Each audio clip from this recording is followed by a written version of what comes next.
kalian sehat selalu ya. Jangan lupa bersyukur untuk hari ini. Oh iya, sebelumnya aku mau ngingetin nih buat kalian yang sering keluar rumah, jangan lupa jaga kesehatan ya. Masa jaga kesehatan gak bisa, apalagi jaga hati. Oke, kenalin nih, nama aku Rayhan Zaki dari Prodi Ilmu Hadis, Institut Agama Islam Negeri Madura. Jangan skip dulu, podcast ini bukan ceramah biasa, apalagi kayak promosi jualan, beli satu gratis satu. Bukan kayak gitu ya. Ini obrolan yang bakal bikin kalian mikir, ketawa, mikir, dan kadang mikir lagi. Ini podcast Hits, Hadis Insight and Talk Show, tempat kita belajar hadis Rasulullah dengan santai, tetap kena dalam hati. Ngobrol soal sanad, matan, dan gimana caranya nggak salah paham sama hadis. Jadi siapkan kopi, tenangkan hati, jangan lupa senyum biar hari lebih berarti. Bersama kita bisa, yuk simak terus podcast ini dan semoga kalian semua bisa dapat sesuatu yang bermanfaat dan berharga.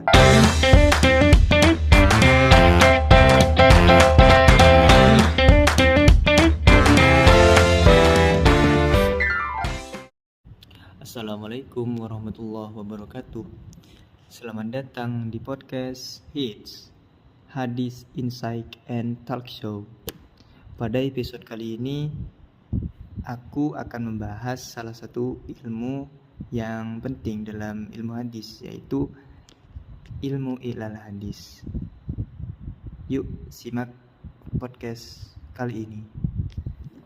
Pertama, pengertian ilmu ilal hadis. Ilmu ilal hadis adalah cabang ilmu hadis yang berfokus pada analisis dan identifikasi cacat tersembunyi dalam hadis dan matan hadis. Secara harfiah, ilal berarti mengidentifikasi kelemahan atau cacat. Ilmu ini membantu memastikan keaslian hadis yang digunakan dalam ajaran syariat Islam. Para ulama hadis seperti Imam Ahmad dan Imam Bukhari menggunakan metode ini untuk mengkritisi sanad, rantai perawi, serta matan atau isi hadis. Dengan penelitian yang mendalam, mereka menentukan apakah sebuah hadis dapat diterima atau ditolak. Ilmu ini tidak hanya menjaga integritas hadis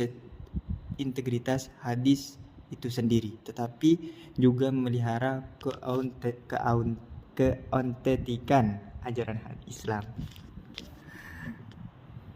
Selanjutnya, sejarah ilmu ilal hadis. Sejarah ilmu ini bermula sejak zaman Nabi Muhammad SAW.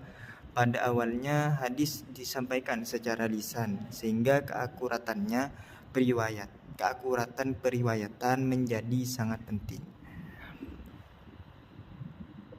Karena belum ada yang membukukannya seperti itu.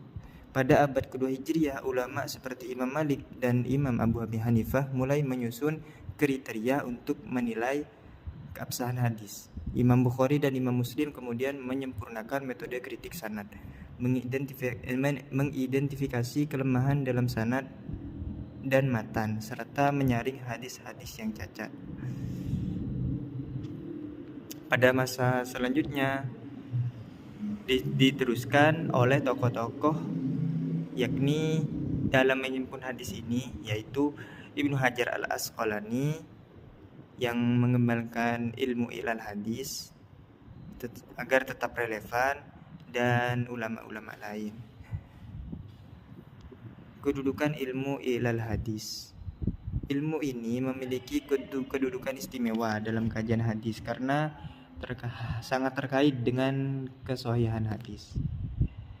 Ibnu Salam bahkan menyebutkan sebagai salah satu ilmu termulia, menyebutkan bahwa ilmu ilal ini adalah ilmu yang mulia dalam studi Islam. Para ulama seperti Al-Bukhari, Ahmad bin Hanbal, dan Daruqutni menjadi contoh pakar yang mendalami ilmu ini. Mereka tidak hanya menghafal hadis, tetapi juga memiliki intuisi dan pemahaman yang mendalam dalam menganalisis cacat tersembunyi pada sanad dan matan. Menurut Ibnu Al-Madini, mengetahui cacat hadis membutuhkan pengumpulan semua sanad yang terkait, lalu menelitinya secara rinci berdasarkan pandangan kritikus hadis. Ini menunjukkan bahwa ilmu ilal hadis memerlukan kecerdasan, hafalan yang luas, dan pengalaman yang mendalam. Dan selanjutnya, urgensi ilmu ilal hadis. Mengapa ilmu ini sangat penting? Berikut alasannya. 1. Menjaga keaslian sunnah Rasulullah Sallallahu Alaihi Wasallam.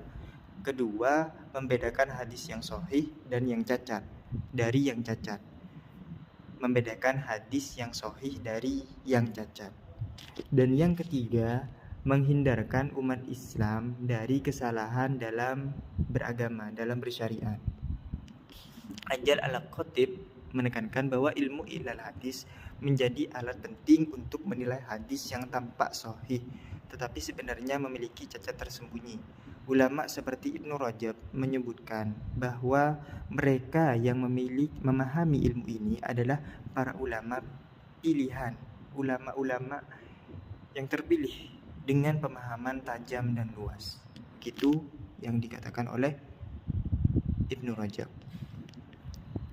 Selanjutnya, objek kajian ilmu ilal hadis ini. Objek kajian ini meliputi 3 aspek, yaitu cacat pada sanad. Contohnya, ada sanad yang tampak sempurna tetapi setelah diteliti terdapat pemutusan rantai periwayatan seperti yang ditunjukkan Al-Hakim dalam beberapa contoh sanad. Kedua, yaitu cacat pada matan hadis. Misalnya, ada hadis yang bertentangan dengan prinsip syariah atau hadis yang lebih kuat. Salah satu contoh hadis tentang sombong yang dikategorikan sebagai syirik tetapi memiliki tambahan lafaz yang tidak sesuai dengan riwayat lain. Ketiga, cacat pada sanad dan matan. Ada juga nih hadis yang mengandung cacat pada sanad sekaligus matannya, seperti hadis tentang rakaat sholat Jumat yang dinilai tidak sahih oleh ulama ahli. Gimana nih untuk podcast kali ini? Mungkin ada kesalahan dalam berbicara karena tidak semua manusia bisa benar dalam bertutur kata. Mungkin hanya itu dari saya. Kita akan berjumpa di podcast selanjutnya. Episode selanjutnya. See you.